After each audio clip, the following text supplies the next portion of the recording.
Greetings and welcome to Cross-Cultural Ministry. This is week 3, lecture 3, the last lecture of this current week. It's lecture 9 overall.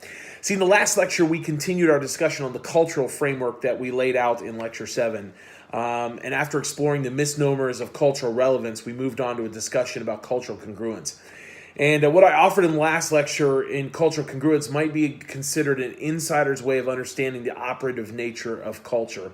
And I say this, understand by what I mean is the unconscious appropriation of worldview and values expressed in external articulations. It's a first-order experiential knowledge of culture. And I then went on to make the claim that those seeking to engage cross-cultural ministry, crossing the chasm makes congruence difficult. There's still a sense of distance felt and experienced by those that are stepping across into the space of the quote-unquote other. This isn't meant to discourage the process, however, it simply adds a dimension of what I believe to be realism or a tempered expectation.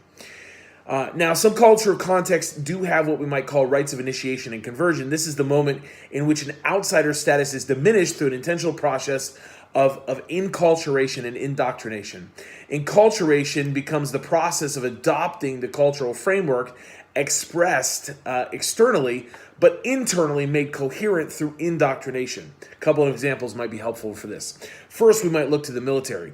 One arrives at boot camp, and when they do so, they arrive in a cross-cultural manner. One comes from the outside into a space filled with insiders who share a worldview, values expressed in a culture's language, stories, behaviors, rituals, rites, organizational structures, and forms of governance. At first, the newbie feels out of place.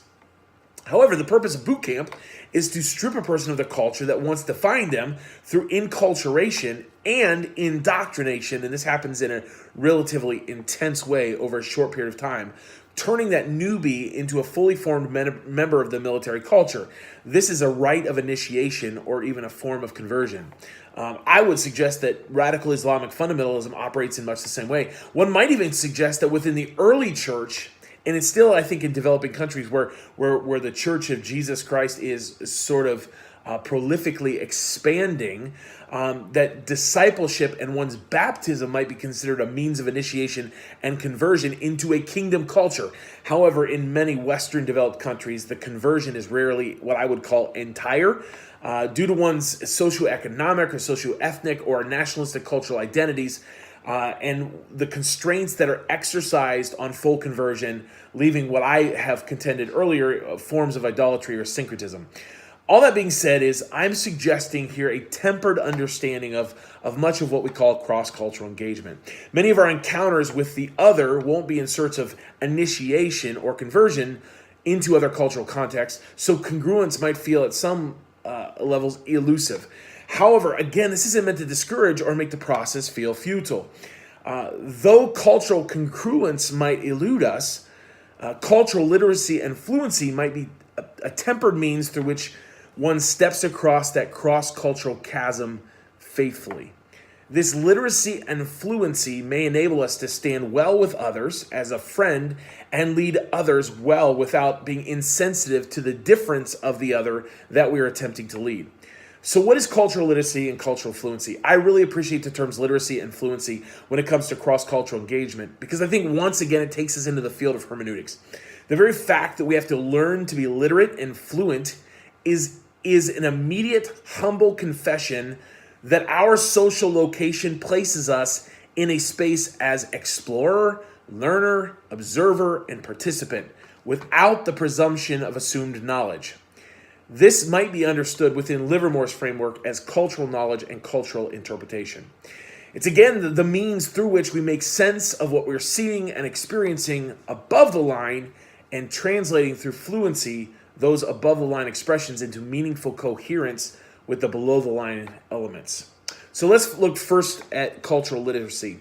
Literacy is one's capacity to discern and make sense of the signs and symbols being presented in any field of communication. I can only be as literate as I am my capacity to make sense of semiotics, syntax, and semantics. In reading a culture, I have to be able to understand, make sense of the cultural expressions in front of me.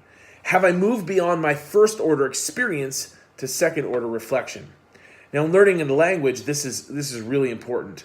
When I was in the Army, I studied, as I said in the past, the language of Arabic. Arabic has a different script.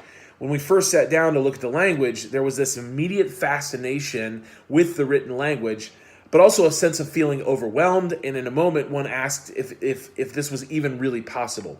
However, that's a first order experience, immediacy. But within the first day, we moved into second order reflection. We broke down what we were seeing into smaller parts, locating those smaller parts within larger structures, and at times allowing those larger structures to interpret the smaller parts. We had to learn the signs and the symbols.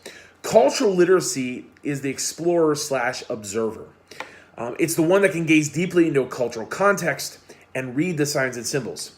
This means that we can't go in hot, that we have to go in slower with a sense of humility, keenly aware to what we are experiencing, learning to read the signs found within the language itself, within a cultural's practice, within its rituals, and even within its forms of governance. Without this literacy, one is doomed to blunder through engagement, unaware of the signs and symbols that make us intelligible to one another. Cultural literacy asks the question, what am I seeing or experiencing? What repetitive actions and behaviors seem to communicate a measure of coherence within a cultural context? What does the social arrangement seem to signify about the nature of relationships within that context? What overt signs are present that inform the ways in which I might be received as the outsider, as the other to their culture? How is my own cultural context predisposing me towards judgment of their signs and symbols? These are just a few of the kinds of questions that might be necessary when it comes to cultural literacy. I want to then turn our attention to cultural fluency. When I was in the Army, I was fairly fluent in the modern standard form of Arabic. However, I wasn't congruent, meaning I hadn't mastered the nuances of the language or the dialects, which there were several, of the language itself. That doesn't diminish the importance of fluency. It just locates fluency within a realistic set of expectations. Whereas literacy might operate at the level of signs and symbols, fluency takes us below the lines through language to understand and become both knowledgeable and interpretive of worldviews and values.